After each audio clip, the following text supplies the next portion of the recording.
कार्यक्रम कान्तिपुर आजमा स्वागत छ। म बद्री गौतम। कानूनको आँखा सबैको लागि समान हुन्छ, यसकारण त न्यायप्रति सबैको विश्वास जाग्ने हो।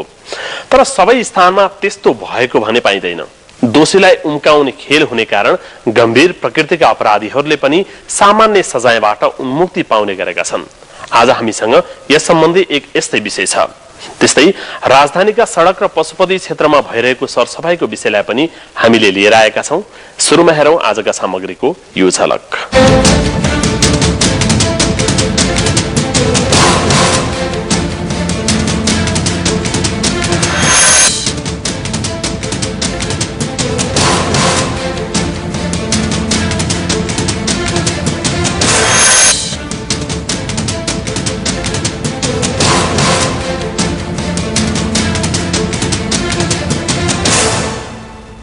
प्रसंग हो महेश सिंह नाम गरेका एक व्यक्तिको।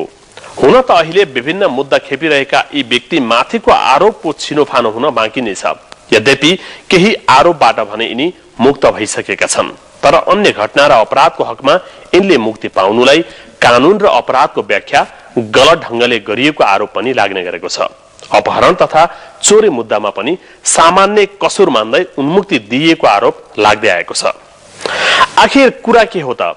महेश सिंह नामका व्यक्तिमाथि कम सजाय भएकै हो त? यो जान्नको लागि हेरौं मुरारी घिमिरेको छायाङ्कनमा सरल गुरुङले तयार पारेको यो रिपोर्ट। मुद्दा कमजोर पारी दोषी उम्काउने खेल। एउटा विवादित अनुहार महेश बहादुर सिंह।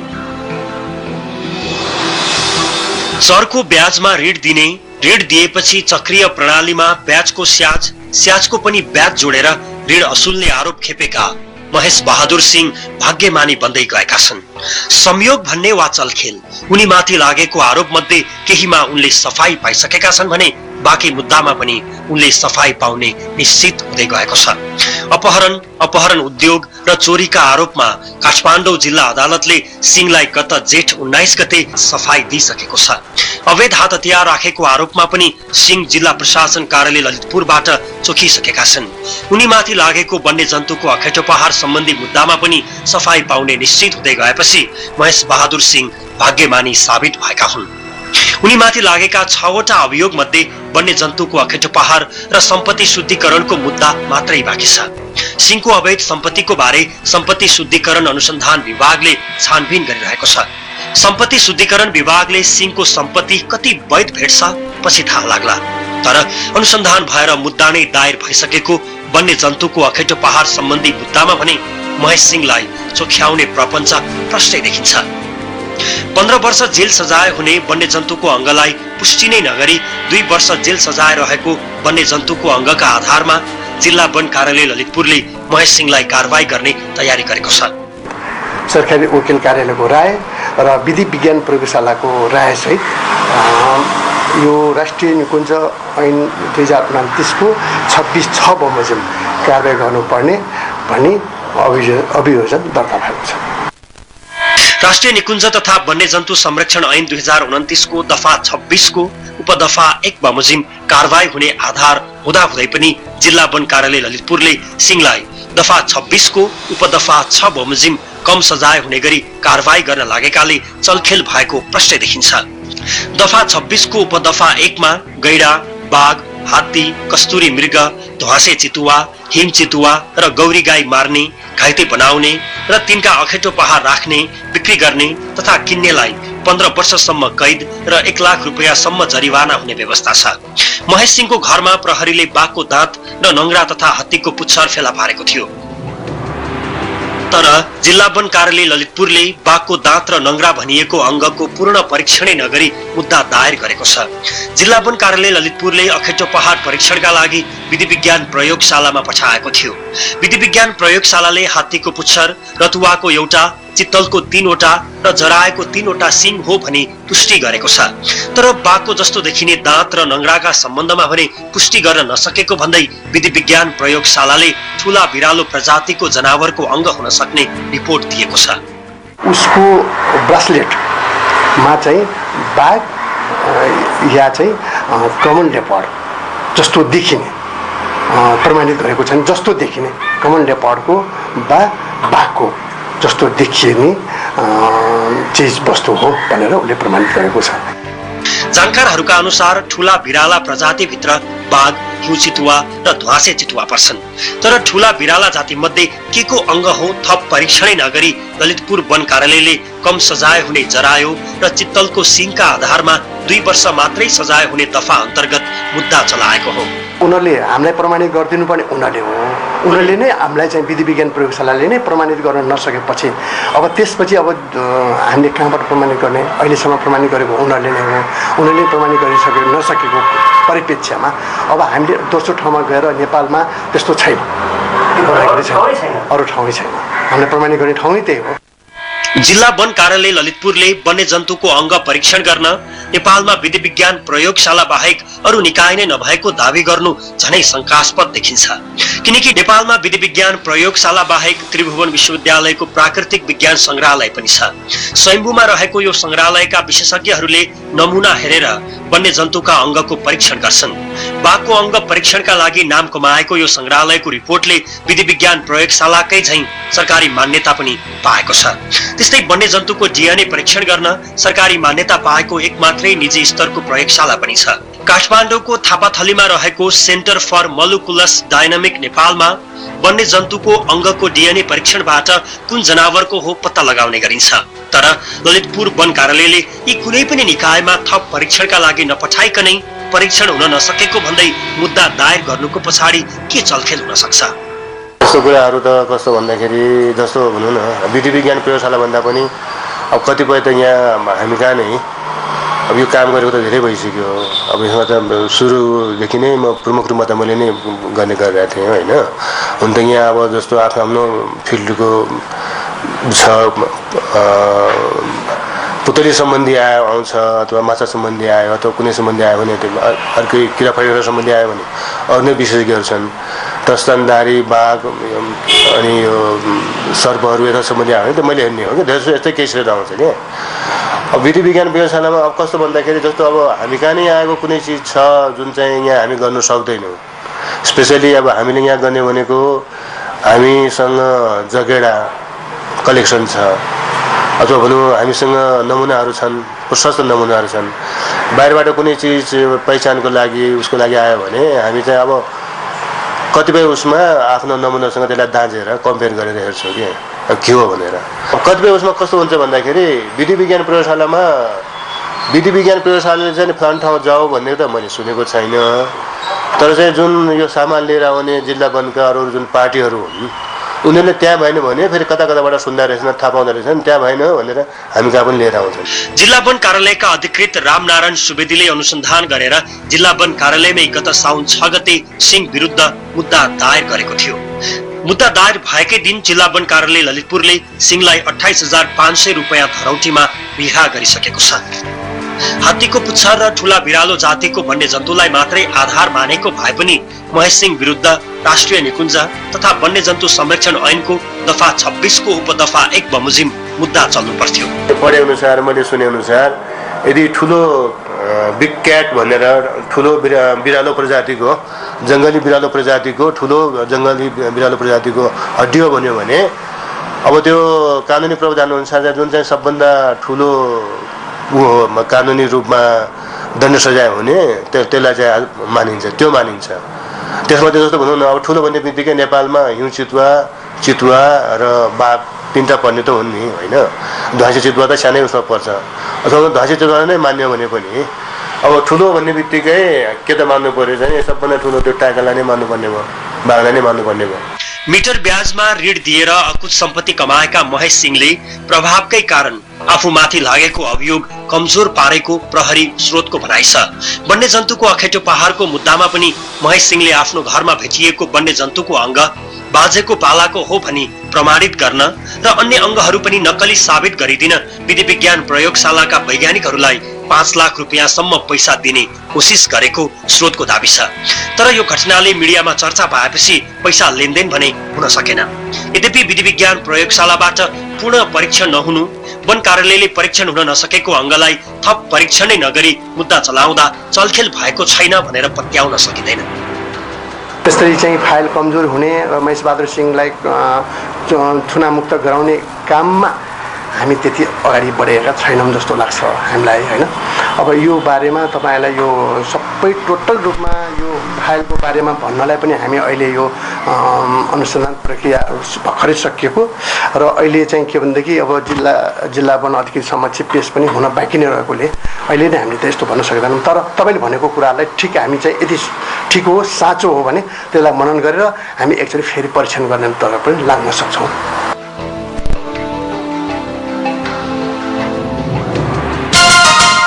कानून सबैको लागि समान हो भन्ने सत्य सबैमा लागू हुनुपर्छ, किनकि कानूनको नजरमा अपराधी उस्तै हुन्। तर कतिपय अवस्थामा यस्तो हुन सकेको छैन। महेश सिंहको सवालमा पनि यस्तै कारण प्रश्नहरू उठेका हुन्। कान्तिपुर आजमा अहिले पालो भएको छ ब्रेकको। पुनः स्वागत छ कार्यक्रम कान्तिपुर आजमा। यसअघि हामीले गम्भीर अपराध गरे पनि उन्मुक्ति पाएको आरोप लागेका एक आरोपीको कुरा गर्यौं। अब चर्चा गरौं काठमाडौँको सडक र पशुपति क्षेत्रमा भइरहेको सरसफाईको। इच्छा शक्ति हुने हो भने अथवा हाम्रा सरकारी निकायले चाहने हो भने काम राम्रै र समयमै गर्न सक्छन् भन्ने केही उदाहरण छन्। कुनै विशेष अवसरमा सरकारी निकायको सक्रियताले यस्तै कुरा प्रश्निन्छ। भारतीय प्रधानमन्त्री नरेन्द्र मोदीको नेपाल भ्रमणको पूर्व सन्ध्यामा अहिले राजधानीका सडक तथा पेटीहरू सफा र व्यवस्थित देखिन्छन् अनि पशुपति क्षेत्र विकास कोषले पनि पशुपति क्षेत्रमा सरसफाईलाई विशेष चासो र महत्व दिएको छ। यी कामहरू सधैँ गर्नुपर्ने होइन र? थप जानकारीको लागि हेरौं हरिशरण तिमिलसेनाको छायाङ्कनमा श्रद्धा अर्यालले तयार पारेको यो रिपोर्ट। अहिले राजधानीका विभिन्न स्थानमा सरसफाई गरिरहेका दृश्यहरू प्रशस्तै मात्रामा भेटिन्छन्। सरसफाईमा लागेकाहरूलाई भ्याइ नभई देखिन्छ। आइतबार भारतीय प्रधानमन्त्री नरेन्द्र मोदी नेपाल भ्रमणमा आउने भएपछि राजधानीका विभिन्न स्थान धमाधम सफा गरिँदैछ। सडक छेउछाउदेखि लिएर विभिन्न ऐतिहासिक र धार्मिक क्षेत्रहरूले समेत यति बेला मुहार फेर्दैछन्। जे होस् केही समयकै लागि भए पनि ती स्थान सफा देखिने भए। चावलदेखि गौशाला क्षेत्रसम्म अधिकांश सडकका डिभाइडर समेत धमाधम हटिरहेका छन्। त्यस्तै धार्मिक क्षेत्र अन्तर्गत पशुपति क्षेत्र विकास कोषले पशुपति क्षेत्रलाई प्लास्टिक मुक्त बनाउने र विशेष सरसफाई गरिरहेको छ। भारतीय प्रधानमन्त्री नरेन्द्र मोदीले नेपाल भ्रमणका बेला सोमबार बिहान पशुपतिनाथको दर्शन समेत गर्ने कार्यक्रम छ, जसका लागि पशुपति क्षेत्र विकास कोषले तयारी गर्दैछ। अहिले पशुपतिनाथ मन्दिर वरपरको घाँस काट्नेदेखि लिएर रङ रोगन समेत गर्ने कार्यक्रम छ। अब अहिले चाहिँ खास गरी सरसफाईदेखि लिएर मन्दिरको भित्र बाहिर सबै सरसफाई, त्यस्तै बगैँचाहरूको चाहिँ त्यसलाई कट्ने छटनी गर्ने काम र त्यसपछि अब यो स्वागतद्वार बन्दी छ र त्यसपछि ध्वजा पताकाहरू राख्ने काम हुँदैछ। त्यसपछि अब यो पशुपतिनाथ मन्दिरको बाहिरपट्टिको जुन प्राङ्गण छ त्यसमा यहाँको स्थानीय समुदायहरूको चाहिँ सांस्कृतिक झाँकीहरू, त्यसपछि धिमी बाजा बाँसुरी बाजाका टोलीहरू चयन गर्ने राख्ने कामको लागि चाहिँ सबै कुरा अन्तिम अवस्थामा छ। त्यसपछि मन्दिरभित्र गएपछि चाहिँ हाम्रो पशुपति क्षेत्र विकास कोष अन्तर्गत नेपाल विद्या समूहका 108 पटुहरूले स्वागत गर्ने तयारीको लागि पनि भइरहेको छ। यसैले सबै कुराहरू चाहिँ अहिले तयारीको चरणमा छ र आइतबार बेलुकासम्म सबै सकिसक्छ। अब अहिले हामी कहाँ चाहिँ 83 जना चाहिँ नियमित सरसफाई कर्मीहरू छन्। उनीहरू चाहिँ बिहानदेखि बेलुकासम्म खटिरहेका छन्। त्यसमा नपुग भयो भनेदेखि चाहिँ अब हामीले भोलिदेखि थप्छौँ। अहिले चाहिँ हामीसँगै भएकोले पुगिरहेको छ। त्यसमा नगरपालिकाहरूले पनि ठाउँ ठाउँमा सहयोग गरिराख्नु भएको छ। यसले गर्दा मलाई लाग्छ सबै टोलीहरू चाहिँ अहिले एकदम एकजुट भएर चाहिँ हामी भारतीय प्रधानमन्त्रीजी नरेन्द्र मोदीलाई भव्य रूपमा स्वागत कसरी गर्ने त्यसको तयारीमा छौँ। पशुपतिनाथ मन्दिर क्षेत्रमा सरसफाईका क्रममा पशुपतिनाथ क्षेत्रलाई पूर्ण रूपमा प्लास्टिक निषेधित क्षेत्र पनि बनाउने विकास कोषको लक्ष्य छ। भारतीय प्रधानमन्त्रीको भ्रमणका बेला पशुपतिनाथ क्षेत्रमा विशेष सुरक्षा मिलाउनुका साथै भक्तजनको लाइन पनि राम्ररी व्यवस्थापन गर्ने जनाइएको छ। भारतीय प्रधानमन्त्री आउने भएपछि अहिले पशुपतिनाथ क्षेत्रमा त्यहाँका 80 भन्दा बढी कामदार सरसफाईमा निरन्तर खटिरहेका छन्। हुन त यिनीहरू सधैँ सरसफाईमा लाग्नुपर्ने हो। विदेशी पाहुना आउने भएपछि यसरी व्यस्तता बढेको हो। त्यस्तै अन्य मर्मत सम्हार र रङ लगाउने काम पनि उत्तिकै तीव्र गतिमा भइरहेको छ। पहिलेको अब 5 वर्ष 10 वर्ष अगाडिको तुलनामा 2-4 वर्ष अगाडिको तुलनामा त अहिले धेरै सफा देखिया छ। तैपनि अब यो राष्ट्रको एउटा धरोहर, विश्वको एउटा धरोहर भएकोले अझ यसको सरसफाइमा अझ ध्यान दिँदाखेरि अझ हाम्रो यो प्राकृतिक यो धार्मिक पर्यटनको विकास निकै बढी हुने सम्भावनाहरू छ र हुन्छ पनि मलाई त्यसो लाग्छ। विशिष्ट व्यक्तिहरू नेपाल आउँदा मात्र यसरी धमाधम सरसफाई गर्नेलाई सकारात्मक मान्नुपर्छ। तर यस्ता काम अन्य समयमै पनि हुनुपर्ने होइन र? अरू बेला सरसफाइका लागि खटिएकाहरूले किन यसरी काम नगरेका होलान्? अन्य समयमा पनि सरसफाइ र व्यवस्थापन हुनुपर्ने होइन र? घरमै पनि हामी घरमा सधैँ सरसफाइ गर्छौँ, तर विशिष्ट पाहुना आउने भन्ने भयो अथवा कोही पाहुना आउँदै हुनुहुन्छ भने फेरि त्यसमा सफाइ गर्छौँ। त्यस्तै हो। पशुपति क्षेत्रको त कामै यहाँको चाहिने कामलाई नियमितता दिने हो, सरसफाइ गर्ने, यसलाई कसरी राम्रो राख्ने भन्ने त्यो त गरि नै रहेका छौँ। त्यसमा पनि फेरि विशेष पाहुना आउँदाखेरि चाहिँ यतिले पुगेन कि अझ गरौँ न भन्ने जस्तो लाग्छ, त्यति मात्रै गरिरहेको। धार्मिक तीर्थस्थलहरू सधैँ सफा सुग्घर र व्यवस्थित हुनैपर्छ, तर अरू बेला सफा सुग्घरमा धेरै ध्यान दिन नसकिएको क्षेत्रमा समेत विशिष्ट व्यक्ति नै आउँदा भए पनि भइरहेको सफाइलाई सकारात्मक नै मान्नुपर्छ। अहिले चाहिँ एकदमै राम्रो छ। यो भन्दा धेरै हैन, पहिला चाहिँ अलिक फोहोरै थियो। अहिले चाहिँ भारतको प्रधानमन्त्री नरेन्द्र मोदी आउनुभएकोले होला सायद अलिक सरसफाइ नै देखियो यो ठाउँ हैन। सधैँ नै मलाई लाग्छ उहाँ मात्र आएर यसरी सरसफाइ गर्ने होइन कि हाम्रो यो धार्मिक स्थलमा जहिले पनि सरसफाइ हुनुपर्छ भन्ने मलाई चाहिँ लाग्दछ। त्यसो त पशुपतिनाथ क्षेत्रमा हरेक दिन भक्तजनहरूको घुइँचो लाग्ने गर्छ। हरेक पल सो क्षेत्र व्यवस्थित र सफा हुनुपर्ने हो, तर सो हुन नसकेको सत्यलाई पनि स्वीकार्नै पर्छ। त्यस्तै राजधानीका सडकहरूमा पनि सधैँ सफा र व्यवस्थित हुनुपर्ने हो, त्यो पनि हुन सकेको छैन। आखिर किन? हाम्रा विशिष्ट पाहुना आउँदा उनीहरूको स्वागतको लागि विशेष बनाउनु पर्ने कुरामा पटक्कै विमति छैन। अहिलेको भन्दा पनि व्यवस्थित र सुन्दर बनाउनु पर्छ, किनकि पाहुनालाई हामी विशेष सत्कार गर्छौं, सम्मान गर्छौं। त्यो हाम्रो संस्कार नै हो। तर अहिले गरिएका काम पहिले नै हुन सकेको भए व्यवस्थापन अझै राम्रो हुने थियो भन्ने आशय नै हो। अर्कोतर्फ विशिष्ट व्यक्तिको स्वागत र सत्कारका लागि गरिएको सरसफाइ र उचित व्यवस्थापनको कार्यलाई निरन्तरता दिन सकेमा हाम्रा धार्मिक र ऐतिहासिक क्षेत्रहरूको मुहार सधैँ उज्यालो हुने थिए।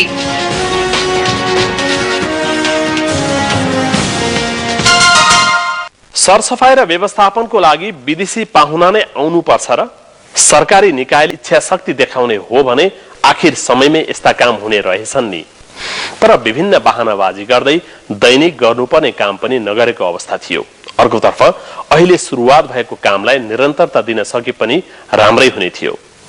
यसपछि अब लागौं संखुवा सभातर्फ, जहाँ अरुण तेस्रो जलविद्युत आयोजना र स्थानीयवासीको अपेक्षाको विषय छ।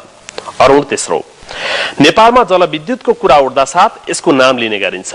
अरुण तेस्रो भएको भए यस्तो हुन्थ्यो, उसो हुन्थ्यो। अझ संखुवा सभावासीलाई कस्तो हुन्छ होला? अरुण तेस्रो जलविद्युत आयोजनाको नाम सुनेका संखुवा सभावासी त बुढा नै भइसकेका छन्। थप जानकारीको लागि हेरौं संखुवा सभाबाट दिपेन्द्र साकेले तयार पारेको यो रिपोर्ट। पञ्चायती व्यवस्था गयो, बीचमा प्रजातन्त्र पुनर्स्थापना भयो, अहिले गणतन्त्र आएको छ। तर अरुण तेस्रो आयोजना कहिले आउँछ भन्ने संखुवा सभाका बासिन्दाको पर्खाइ अझै उस्तै छ। उनीहरूले जति सक्दो छिट्टै सम्झौता गरेर आयोजनाको काम सुरु गर्न माग गरेका छन्। 44 वर्षको उमेर हुँदा अरुण तेस्रोको लागि बाटाको मुआवजा दिएर धमाधम काम भएको हो। अहिलेसम्म म आज 76 वर्ष उमेर हुँदाखेरि पनि त्यो अहिलेसम्म कुनै पनि काम नभएको हुँदाखेरि अरुण तेस्रो बढ्नुपर्ने अति आवश्यक छ।